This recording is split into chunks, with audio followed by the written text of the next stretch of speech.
still on death. I was reading the things that my siblings wrote for my mom when she passed, and I felt didn't really, say things as they were. So I finished reading my younger sisters in the last video, which is the one before this one, and I'm about to read. I read that of the 5-4 because my second sister didn't want to have anything to do with the funeral. She blamed us for my mom's passing. So let me read my niece's own note to my mom and like a tribute. And my niece is my second sister's daughter, and that she was 18 at the time. Time is invaluable. We never realize how much is worth it until there's none left to squander.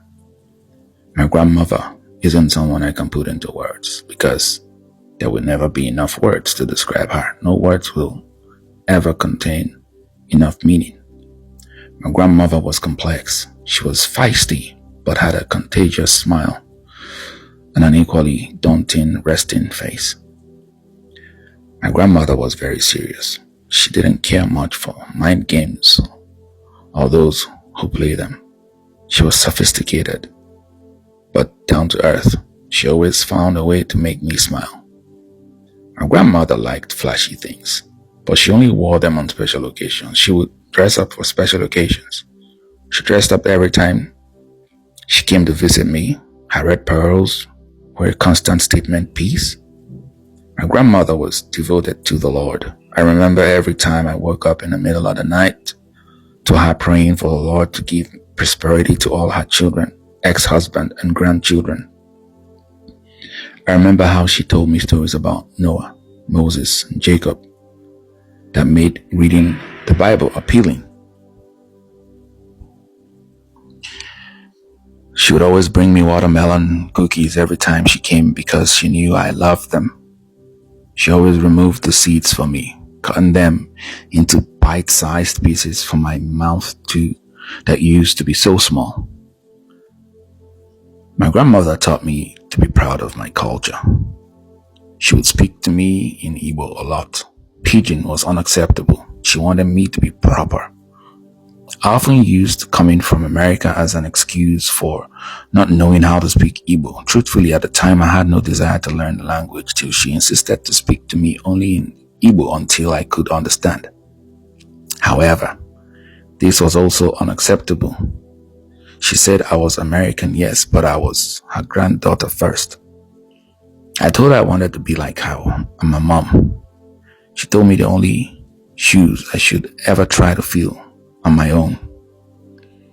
I was informed of her passing the day before my birthday. Now she won't be able to see me do the great things she always told me I would do. She won't get to see me graduate. I'll never get to give her the real pearls I promised to give. To get for her once I became an established doctor. She may have left this world, but she will always be a significant part of mine. A legend for my children, a fond memory of mine. My grandmother was like a book in a genre of poetry. Everyone understood what they read differently. However, I prefer my interpretation. She always said, "See you later," because saying goodbye always made me cry. She was my favorite person as a child. I would cry looking for her after she left when I was a toddler. She let me learn to braid on her hair. She held me while I cried over all kinds of things, significant and insignificant. She taught me to be strong, to survive in a harsh world where I was so soft. All that confronts me now is the idea of her still being with me in the blood that runs through my veins. You can rest now. Sleep well, Grandma. We'll meet again when the sun rises. Well, I'm just gonna also read my sister-in-law's, my brother's wife. Dear mother-in-law, you live a fulfilled religious life. Mom, your time on earth might be over, but your legacy lives in our heart forever. The news of your death was a shock to me, but I told myself that an angel has gone to be with the Lord. We love and miss you, and I know you are watching over us from heaven. Adieu, Mama, till we meet again. Now, before I read let me talk about my nieces. That's from an 18-year-old.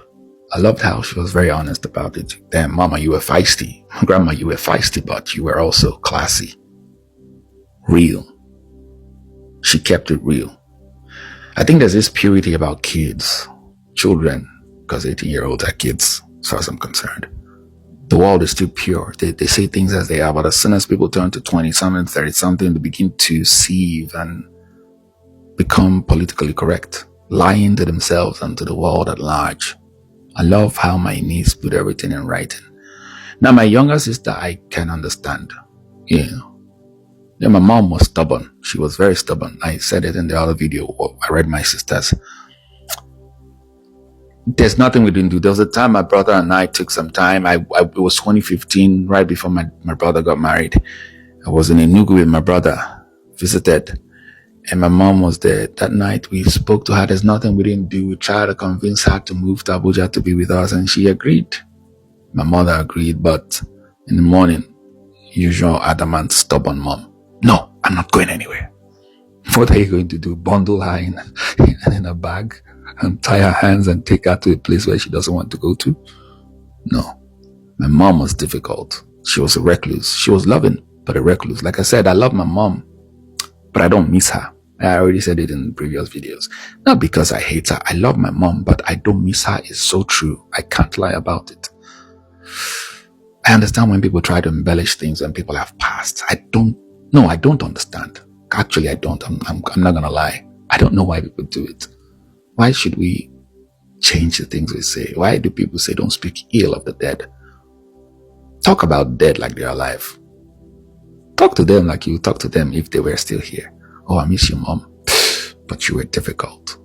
I miss you, Mom, but I still don't forget how you refused to pay my school fees, how you said you didn't have money, and I found out that you had money. How am I supposed to relate to that? How am I supposed to reconcile that, Mom? I love her, but I don't miss her. Because we had a relationship, but we didn't have a relationship that will make me miss her, if that makes sense. Yes, I learned the secure attachment style from her because, oh, you're a good son. You're smart. You're a scholar. I'm not a scholar like Igbo. You're an apostle. You're a trailblazer. My mom, like if you guys, previous video where I read what my sister wrote about her, that's the same thing. My angel, you will go places. She was that kind of person. She'll tell my brother, you're an apostle. You're God's eye, God's chosen. That's my mother. Positive affirmations, but emotionally unavailable. Spiritual affirmations, but emotionally unavailable. It only started when I was in my late 30s. And I love that my niece wrote about her, how she was praying for people. Because I didn't know that part of my mom. My mom prayed against my grandmother all my life.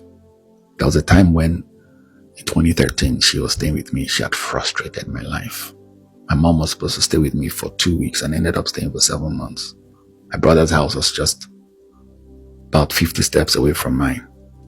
But she wouldn't stay with him because, according to her, he's a bad boy. She wanted to stay with her good son. I had nothing. My brother had everything. TV, mattress, air conditioner, stove. I had nothing. I was on the bare floor. And I mean concrete, bare floor. Nothing, no rug, nothing.